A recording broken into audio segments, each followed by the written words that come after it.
How are you guys doing? Happy Monday. We're off to a fast start this week.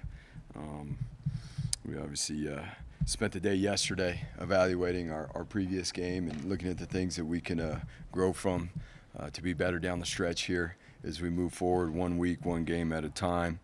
And again, like I said after the game on Saturday, I am proud of our players. I'm proud of our coaches, how everyone stayed in the fight. We knew it was going to be a tremendous battle, and from that, we were able to learn things starting with us that we can do better and will help us be better as we move forward here 1 week at a time. We're going to have a huge challenge going on the road this week against Nevada, back into conference play, which the divisions and within the whole conference is tight right now. So being our best every single week matters. And you know what, having fun doing it right now, being in the position where all our goals are right in front of us, and knowing that us achieving our goals all comes down to us 1 week at a time. That being said, we'll take any questions. Does that make it any easier to move past the game like that, knowing, like, not to say it didn't matter, obviously, but I mean in terms of the race and what the goals you do have, that really didn't impact anything?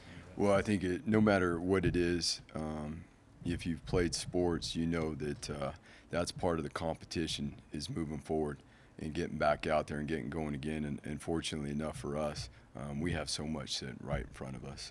And again, a huge challenge this week going on the road. And going on down to Nevada, where we know that there's a team coming off a bye week that is probably spent a lot of time the past week working and getting ready to play this game the best they can. I think you guys had two QB hurries in the game. Both came in the first half. Both came, I believe, by Devin Wright. I guess the first question, what has Devin Wright done that's impressed you? And was there something that BYU was doing that, limited you guys in blitzing, or was it just better for you guys to drop back and, rush forward three? Well, it's the protections, the amount of max pros and the chip protections that they were using. That's a big part of it. Devin obviously got an opportunity to jump in when Dimitri went down. Him and Gabe did a good job jumping in there. They actually was proud of those guys for stepping up and doing the things they did do. Ultimately, it comes down to us winning our one-on-ones, regardless who it is up front, and how we prepare our guys to do so each and every week is a big part of it. I know you were focused on the game last week, but now that you're past the game, looking forward, how much do you want to continue to play BYU in the future? Yeah, we're moving on from that, man. With Green, I know every game it's kind of the same talking points and storylines, but how have you just continued every week to see him continue to kind of take that next step with each week? Yeah, I mean, it's a big piece of it too is it's not only his experience within our offense and operating it, the things that he does well, but it's seeing other defenses, seeing more defense, being in more situations. So how we take that, how we learn from each one of these pieces within the game, again, from the operation and the leadership of our offense, of him leading himself, him leading the guys around him, us putting him in position to do the things that he does well, and the players around him that they do well. But again, a big part of that experience too is going against different defensive looks, being in different situations, seeing different third down plans, seeing different red zone plans, and so on. What was the thought process for not just kneeling the ball in the final 23 seconds of the half? And Yeah, was that that's supposed to be a run play? No, that wasn't supposed to be a run play. Was it supposed to be? No, that wasn't supposed to be a run play. Again, that's all on me. It's working to be aggressive and trying to use every bit of the clock that we had. So that's 100% on me. And putting Talon in a situation that we could have moved on from and took it into halftime. You're talking about Talon and facing certain defensive situations. At the end of the day, though, would you like to see him run more, and how can you get him to run more? Right. And so part of that is Mike, yes, because he is, such a big factor in the run game too. But certain things are being done on the other side to take that piece away. So then what is it that gets opened up when teams are taking that away? But yes, we as a staff will do a better job making sure that not only are we putting those guys in position to get those opportunities, but charting those situations and how many times, each ball carrier is actually carrying the ball. Not just what's being called, but how many times George is getting the ball, the wide receivers, certain wide receivers, because we got to keep count of how many times, the guys that have shown to be effective with the ball in their hands get it. Is part of it also in terms of you're trying to establish him as a passer? Is there a thought process there where maybe passing right now is more of a priority as well? No, I think it's balanced, right? It's being balanced because, we're talking about the run game, right? So there's a balance within the run-pass game. Then what is the balance within the run game of how many plays are actually read plays versus not read plays? That's really where it comes down to, you know what I'm saying? And then being able to manage that within a game, again, based off of what defenses are doing. The final drive of the game on offense, it starts off with a drop, there was a penalty. What are the learning moments there, and what's it like to go back with Talon and, have him in that circumstance, that scenario up until the final throw? Well, I mean, again, those situations we practice every week, multiple times a week. But to actually do it in a game, and it be the end of game is way different than before half too, right? But clearly those are situations that we gotta continue to work on. Again, we've done them well in practice at times, but it's much different, and it's the whole operation. It's not just one guy, but yes, Talon's experience in those situations will help us going forward and how we can be better. Earlier in the fourth quarter, there were a couple drives where BYU would take the lead, and Talon's fourth quarter trailing. Yeah. Earlier than that last drive, but I think there were 2 drives in a row where you guys scored where he was, 7 for 7, almost 100 yards, had a couple runs. And what do you think of his poise, I guess, in that fourth quarter, facing some adversity? Yeah, and really some of those drives weren't much longer in terms of how much time it took the offense to score than what was left at the end of the clock. And in 100% honesty, I felt extremely confident in Talon and what I've seen him do and what I saw him do in the game, as a whole. Again, but within those situations, execution is everything. Every down matters. And we didn't get off to a fast start on that last drive. You're always in those situations, a 2-minute, whether it's before the half, at the end of the game, that first play being a positive yardage play is everything, and then to take the penalty. But he was in rhythm, and he did a bunch of great things in the second half along with the offense altogether, and that's what we're working to do in the first half. We were a little slow to get that rhythm going. We got to be able to start faster. And that's not just on the offense, that's as a whole. And so that's my focus, is to make sure that our plan this week is such that will allow us as a whole team in all 3 phases to start faster and get in rhythm faster. The last 2 weeks, you guys are perfect in the red zone as far as touchdowns are concerned. What do you attribute that to? Well, again, we were able to see the plan of what teams are doing, against our offense in the red zone, and then our coaches being able to go and put a plan in place to be able to, attack the things that the defenses are giving us. That's football, being able to take what the other side is giving you or taking away certain things that they're doing well. And so we've got to continue on that with that. It's always about, the red zone is always about personnel too now, making sure that the plays that are being called are personnel driven, and so that's a huge part of it. Rodney Robinson came out with another big interception. Yeah, that was huge. What did you see out of him in terms of ball, his instincts with the ball in the air? Yeah, that was a huge play down there. We came away with a couple interceptions, and in particular his down there on a switch vertical seams into the boundary.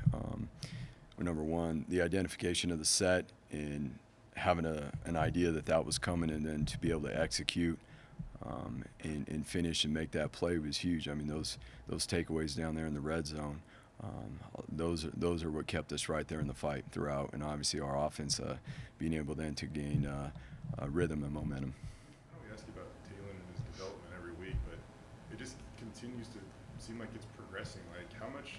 I know you were confident in before, but how much more confident are you in him now than you were 5 weeks ago?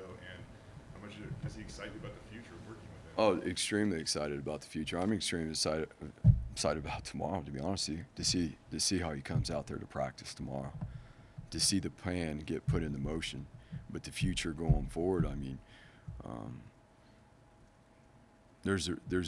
we said it a month or so back now, a little more than that we got extreme confidence in this young man and who he is as a person and his abilities, number one, to lead, and how he will grow as a leader, and his abilities in the pass game. We all know what he can do with his legs and how he can extend plays in the pass game, how he's a number in the run game. But his continued growth is going to come down to staying focused on the things that matter, and that's what we talk about. And the more and more he's able to do that, the more and more exciting it gets, Jay, because he's going to keep growing. He is going to just keep moving forward, as well as, you know, the guys around him ultimately, right? Expect to see from them back. What do they do best, both on offense and defense, scheme-wise? Are they like anybody we've seen? So offensively, again, they're coming off a bye week. So in their last game against San Jose was their best offensive performance, and they started Shane, a quarterback that transferred from Oklahoma State, and he helped lead one of the probably the most productive offensive outings that they've had all season. He was 18 for 29, had over 200 yards passing, and was able to move the ball through the air. You know, so what they've done over this bye week to build on top of that, and you can see too, they opened up the playbook more in terms of the passing game, and by how they were calling things, they felt more confident in the passing game. And Shane did a really nice job. So we know, again, over the course of the bye week, they've continued to improve on those things. So we've got to do a real diligent job making sure that we're playing with great techniques and coverage, and we've got to be able to get to the quarterback. We've got to disrupt the rhythm of the passing game, and then handle the quarterback draws, the running back draws, and the screen plays that come off of their drawback. Defensively, they're going to move their front around a lot. They're going to be in and out of a 3-down to a 4-down front, creating multiple looks at the line of scrimmage for our offensive front and for our IDs. And, you know, that's something that they've done, you know, they being Ken Wilson for a long time in terms of the pre-snap movements up front and things like that. 377 passing yards you guys gave up. I mean, you mentioned the lack of pressure. Was it everyone just looks and thinks it's all, you know, the DB's getting beaten, all this, but I mean, how much does the lack of pressure come into what they were doing? I mean, I didn't count up the yardage, but it was more than what we should have was on screens. So to answer your question on that. And Dooley, he played, he's back. Yeah. What's he got to do to kind of get back in his rhythm, and what does it do for you guys at the O-line moving forward, getting him back? Yeah, it was awesome to see him. You know, it's been like we were talking, it's been great to see him at practice and getting him in shape. You know, we got to look at it like this. I mean, that was really like, in reps wise, he was on account. That's why he played more tight end than he did O-line. But you're looking at it like that's his first scrimmage in fall camp. You know, and getting him back in shape and getting him in his rhythm, and again, the amount of time that he was out, to do it right, it takes a little bit of time. So we're excited that we are in that phase now. He's been working really hard. It's exciting to see him back out there, and of course, you know, it provides more depth to an offensive line, and he's a proven player, being an all-conference player last year. You said it was an infection. Like, how tough was that for him to come back from? We're not talking about injuries. With Zeke, I mean, I know he was how much was he fighting to stay in that game? And, Yeah. And how much of a difference does he make when he's obviously out there? Because he made some plays while he was out there. Yeah. Again, there's so much that we can talk on why we didn't accomplish the goal last week, but to be proud of our guys. I mean, there's a guy right there who literally battled to be in the game, and even at times when it's like, no, he was pretty adamant that he was going to go back in there, and you know, he was able to go back in there and be effective at times, and you know, he's a big. It's not just from the production side, but he's a huge part of this defense from the standpoint of leadership and communication, and how well him and DJ operate together in the middle of that defense with the D line and the core, the DTs. It's a big deal. Zeke's doing a fabulous job this year. You were mentioning how a lot of BYU's yards came on those screen passes.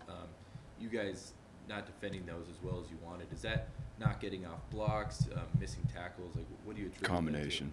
Combination of those two, just like we spoke about after the game. Yep. And so again, like we spoke about after the game, it's okay. It's always about what didn't we do well, and it's not like we need to go make up drills. We have drills. We need to do a better job as coaches. Again, starting with us, we'll organize those drills better. We'll make sure that our fundamentals and technique are proper, and that our guys are ready to be able to cut it loose and play around and fly around and play fast, because we have done those things well. We've done those things really, really well, and we know our guys will. We'll get to it this week and make sure that we clean that stuff up. Defensively, looking at the bigger picture, we've talked about certain parts of it here and there, but the bigger picture, how did the defense as a whole grade out, and what came out of the BYU game that does concern you? Well, you know, there's certain things as within any game. Like, the stats aren't always an indicator. We've played in games where we've held teams to minimal yards in certain situations, but Mike, I'll be honest with you, we come out of those games like, there's certain things that were definitely not the standard in it. So, yeah, when the stats look the way they do, and things like that, yeah, it's obvious to the eye then. But it's no different, to be honest with you. Can we be better? Yes. Do our guys know that? Do our guys want to be? Of course they do. But, Mike, it's no different than any other week. That's why we come up in here and we talk about, well, you guys did this and you guys did that this week. Talk about there's a whole lot that I bite my tongue. Like, yeah, well, we got to be a lot better at this.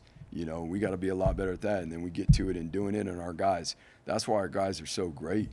You know, is whatever we emphasize, they're all in on it. They're all in on it. Our coaches will do a great job within the certain areas that we're talking about that we can be better at. And again, it's never just one piece. You know, as we're talking about, it's not the coverage. It's not just the rush. It's all of us working together. That's what defense is everyone is the front complementing the back complementing the front, and playing team defense. Times last year, you know, opposing teams would take a lot of shots at Noe. I don't know if this is a bite your tongue moment where he can be better, or if the stats are lying that he's been good. I don't know, but what have you seen out of him and his growth, and how do you think he held up? He had a couple big pass breakups in that game. How do you think he held up against BYU? Yeah, I mean, again, we went into that game knowing that we're playing against a team that takes about as many shots as anybody in the nation. So, I mean, that's the MO. And, you know, the way those guys, the way he held up out there and battled, I mean, that's not an easy task. They call it being on an island for a reason, right? And, again, that's not just him, but there are a lot of plays made. You know, the other night, it's the way the game goes, just needed a few more, you know, and we'll work all together to get those few, you know, in our next opportunity. You had Scott Matlock make his return on Saturday. How big of a difference maker is he both on the field and kind of as a leader? Yeah, I mean, it's the defensive front when he's in there is just, it's different. From the leadership standpoint, it's like having a coach on the field. From the operation, and then you know, Scott draws a lot of attention when he's in there.